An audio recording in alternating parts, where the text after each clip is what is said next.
آئینے میں اپنا چہرہ دیکھ کر اسے خود سے نفرت ہو گئی۔ ایسڈ سے جھلسی ہوئی جلد نے رونگٹے کھڑے ہونے کے قابل بھی نہ چھوڑے تھے۔ وہ رونا چاہتی تھی، اتنا کہ آنسو تیزاب کی حدت کو کم کر دیں اور درد کی شدت کو بھی، لیکن جانے کیوں رو نہیں پا رہی تھی۔ انسان کی خوشی اور غم کی ایک حد ہوتی ہے، اس حد کو کراس کرنے کے بعد انسان نہ غم محسوس کر پاتا ہے نہ خوشی۔ بالکل ایسے ہی جیسے کوئی شخص آگ سے جھلس جائے تو ڈاکٹر اوپری جلد پر سوئیاں چبھوتے ہیں، اگر مریض درد سے کراہنے لگے تو ڈاکٹر مسکراتے ہیں، اور اگر مریض کچھ بھی محسوس نہ کریں تو ڈاکٹرز تشویش میں مبتلا ہو جاتے ہیں۔ وجہ یہی ہے کہ اوپری جلد جل جائے یا اندرونی جلد درد محسوس نہیں کر پاتی۔ وہ ان لمحوں کو سوچ رہی تھی جن کو وہ سوچنا نہیں چاہتی تھی، وہ چند گھڑیاں جنہوں نے اس کی پوری زندگی کو جھنجھوڑ کر رکھ دیا تھا، اس سے اس کی شناخت تک چھین لی تھی۔ وہ محبت کا اظہار کرنے والا اس کی زندگی کو بیکار کر گیا تھا۔ جب افتخار نے اس کے چہرے پہ تیزاب سے بھرا بلب مارا تھا تو اسے لگا کہ اس کی جلد کے بہت اندر تک کسی نے کوئلے بھر دیے ہوں۔ وہ تب رو رہی تھی، چیخ رہی تھی، درد اپنی حدوں کو چھونے کے لیے بے تاب تھا اور وہ تڑپ رہی تھی۔ اس نے آنکھیں کھولنے کی کوشش کی جو ادھ کھلی ہی کھل سکی تھی۔ اپنے ارد گرد اپنوں کو محسوس کر کے اسے تھوڑا سکون محسوس ہوا۔ اپنے رشتے بھی کتنی پیاری چیز ہوتے ہیں نا۔ اپنی فیملی کو انسان پہلے پہچانتا ہے، خود کو بعد میں۔ اگلے ہی لمحے درد کی ایک تیز موج کو اس نے اپنے چہرے اور گردن کے گرد محسوس کیا۔ وہ بے ہوش ہو چکی تھی کیونکہ درد کی شدت سہ نہیں پائی تھی۔ دن گزرتے گئے، وہ ہسپتال سے گھر شفٹ ہو چکی تھی۔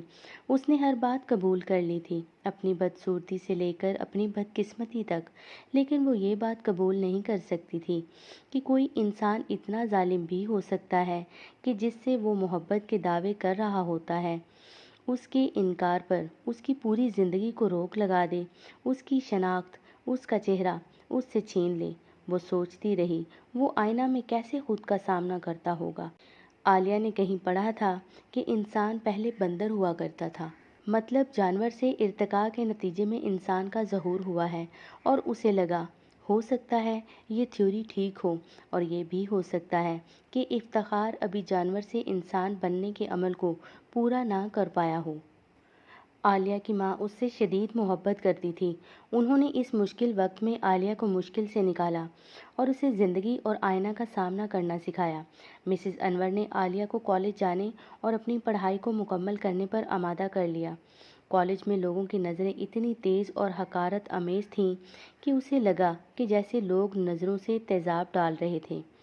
اسے ان نظروں کی سختی اور تلخی کو نظر انداز کرنے میں بہت وقت لگا، لیکن وہ ہمت ہارنے والوں میں سے نہ تھی۔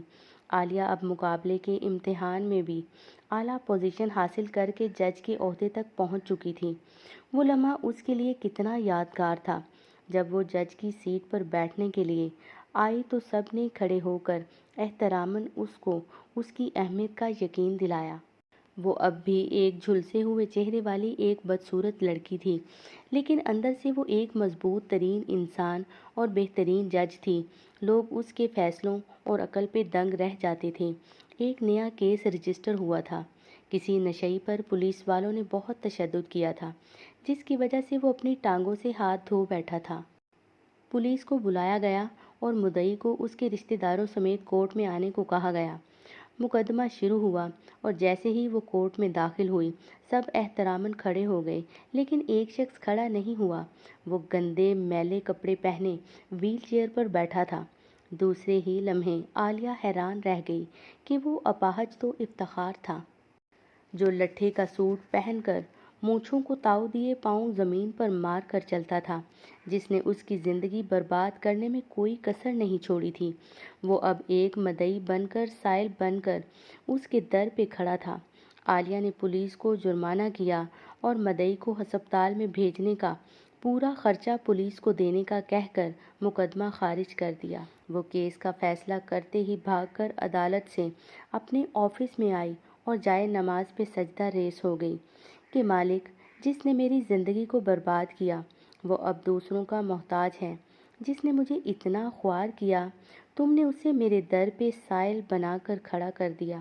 وہ روتی جاتی تھی اور پڑھتی جاتی تھی، تم اپنے رب کی کون کون سی نعمت کو جھٹلاؤ گے۔